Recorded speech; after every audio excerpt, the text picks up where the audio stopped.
You can set up an AR-15 to do just about anything you could ever want a rifle to do.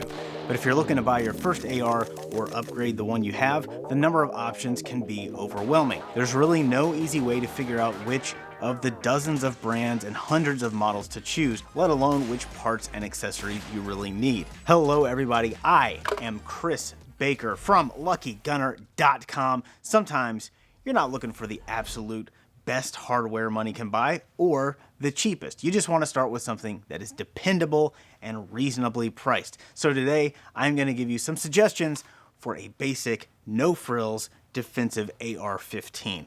Now if you want a carbine for something other than personal protection, a lot of this stuff will not apply to you. Hunters and competitors have their own needs. I'm not going to address that stuff.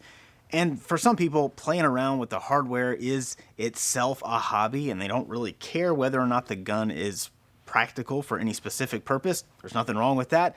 You guys go knock yourselves out. For everybody else, we're looking at defensive stuff, and for defense in your home, your carbine really does not need much at all.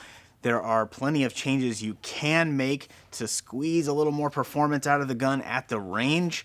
The real world benefits of those improvements are sometimes debatable, and some of those upgrades might actually make the gun less suitable for that home defense role. All you really need is a decent carbine, an optic, a light, a sling, and that's it. Right now, you can set up a very respectable carbine with all of that stuff for under $1,500, sometimes a whole lot less than that if you get lucky and find stuff on sale. So let's start with the carbine itself. I would suggest a basic 16-inch AR-15 chambered for 5.56. There are some other good calibers out there for ARs, but you can't beat the availability, cost, and low recoil of 5.56. Now, sometimes a cheap budget tier AR works just fine. A lot of them do not. They often have poor quality internal parts. Sometimes they're just not assembled correctly and parts start coming loose over time. I'm going to recommend a couple of brands in more of a middle price range. This is by no means an exhaustive list. There are tons of other good options out there. This is just a good starting place. My default recommendation is usually Bravo Company or BCM, like our demo gun here. They are widely respected for making reliable guns without a lot of unnecessary bells and whistles. My very first AR was a BCM, and I have been very happy with it, as well as all their other stuff I have tried since then. BCM is kind of in the upper end of that middle price range these days at around $1,200 to $1,500 for a basic carbine. For a couple hundred less, you could pick up a Colt. Those don't quite have the same reputation they used to as the gold standard for ARs, but they still generally make quality rifles in the $1,000 range. The most affordable AR that I would consider is the Smith & Wesson M&P 15 Sport 2. Right now, I think they're going for around $700 to $800. They're about as basic as you can get, but they tend to be pretty well made for the price. Now, a lot of people try to save money by assembling their own AR with a parts kit. It's not especially difficult to do, but it's also really easy to mess up and not know you've messed up. Buying the special tools that you would need will negate any potential cost savings if you're just making a single rifle anyway. So for your first AR, I would stick to just factory-made guns. Now, even if you narrow down your search to the brands that I mentioned, you're still going to end up with a ridiculous number of models to choose from. The features that most often distinguish these rifles from each other are the furniture, the sights, and the muzzle devices. Now, by furniture, I really just mean the stock, the grip, and the handguard. The stock and the grip, especially at first, they really don't matter that much. When in doubt, just get a carbine that comes with Magpul furniture like what we have here. A lot of gun companies use Magpul's entry-level stocks and grips for their carbines. It's really well-designed stuff, and most people will never need to upgrade from that. Try to find a rifle with a handguard that is M-LOK compatible. M-LOK is a system for attaching accessories like this light here. The accessories just slide right into these slots on the handguard. Or you can add little sections of Picatinny rail for accessories that are not M-LOK compatible. There are other systems, but M-LOK offers the most options for accessories. M-LOK handguards also tend to be fairly slim and comfortable to hang on to. Most modern ARs have what is known as a flat top upper receiver. That just means they've got a Picatinny rail that runs all the way down the top of the rifle. They often don't come with sights, so you can add whatever optics or sights you want. Older style ARs more often have this big triangle shaped front sight. They may or may not come with a rear sight to go with it.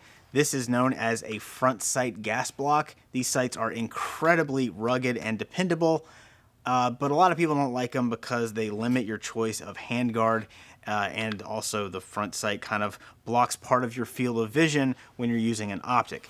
Because it is a massive pain to remove a front sight block if you decide you don't want it, a flat top upper might be better for most people, but there are some very affordable ARs that come with a front sight block, and they're perfectly usable guns. Nearly all ARs come with a threaded muzzle with either a flash hider or a muzzle brake or a compensator attached. This is actually a compensator flash hider combo. Flash hiders reduce muzzle flash, brakes and comps reduce recoil and the movement of the barrel. The most common muzzle device by far is the classic birdcage style A2 flash hider. Really, a flash hider is all you need for a home defense gun. ARs already have very little recoil. The compensators are nice to have for competition or if you otherwise just like to shoot fast. The downside is that they make the gun much louder. If you ever have to discharge an AR indoors with no hearing protection, you are already going to end up with permanent hearing damage. A compensator or muzzle brake will just make it worse. Most of them are also super obnoxious to anyone around you at a public shooting range. Some ARs, like this one, come with a muzzle device that is permanently welded to the barrel to give you the shortest possible legal barrel length. That's the one thing on this gun that is probably not ideal. I do not recommend a welded muzzle device for your first AR simply because you can't change it later if you want to try a different muzzle device or something like a silencer. Okay, now let's look at our accessories: optic, light, and sling. For optics, most of your options fall into one of three categories: iron sights, magnified optics, and electronic non-magnified optics. I would suggest a non-magnified dot sight. Everyone should at least know how to use iron sights, but practically a dot sight is much quicker and easier to use and about 1,000 times better in any kind of dim lighting. The battery life in these things is measured in years. Even when you leave them on all the time, it still would not be a bad idea to have backup iron sights on the gun just in case. Here I've got a set of the Magpul MBus Pro flip-up sights. The non-pro version is also good and a little more affordable. Right now, everybody wants low-power variable optics. These scopes can be adjusted down to 0 magnification, so they're basically the same as using a red dot, but then you can crank them up to anywhere from 4 times to 10 times what the naked eye can see. I love LPVOs. They give you a lot of versatility, but they're also several times heavier than a simple dot optic. They're more expensive, they're more fragile, and more susceptible to losing 0 if they get bumped or dropped. You really don't need magnification in a home defense carbine, so I would stick with the dot optics. The cost of reliable dot optics has dropped significantly over the last few years. Today, there are at least a handful of decent options in the $150 to $200 range. My go-to budget suggestions are the Swamp Fox Liberator 2, like this here, or any of the Hollow Sun brand red dots. Their HS403B is the most affordable, and it's a pretty good optic. We never want to shoot something we cannot identify, and weapon-mounted lights can really help us out with that. You don't need different brightness modes. You don't need a strobe function. You definitely do not need a laser on your rifle. You do need a light that is bright enough so that you don't have to point it directly at something to identify it. You want to keep your muzzle pointed in a safe direction and just use the reflected light until you know there is a threat. Don't let somebody convince you that your only viable options start with something like a $300 Surefire Scout light.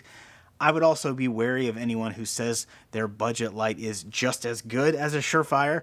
There are a lot of really, really bad weapon-mounted lights out there. They melt batteries, their bodies crack, their electronics fail when they're exposed to recoil, and that stuff even happens to the good lights on occasion. but the cheap lights tend to fare a whole lot worse. Almost all of my weapon-mounted lights have been from Streamlight.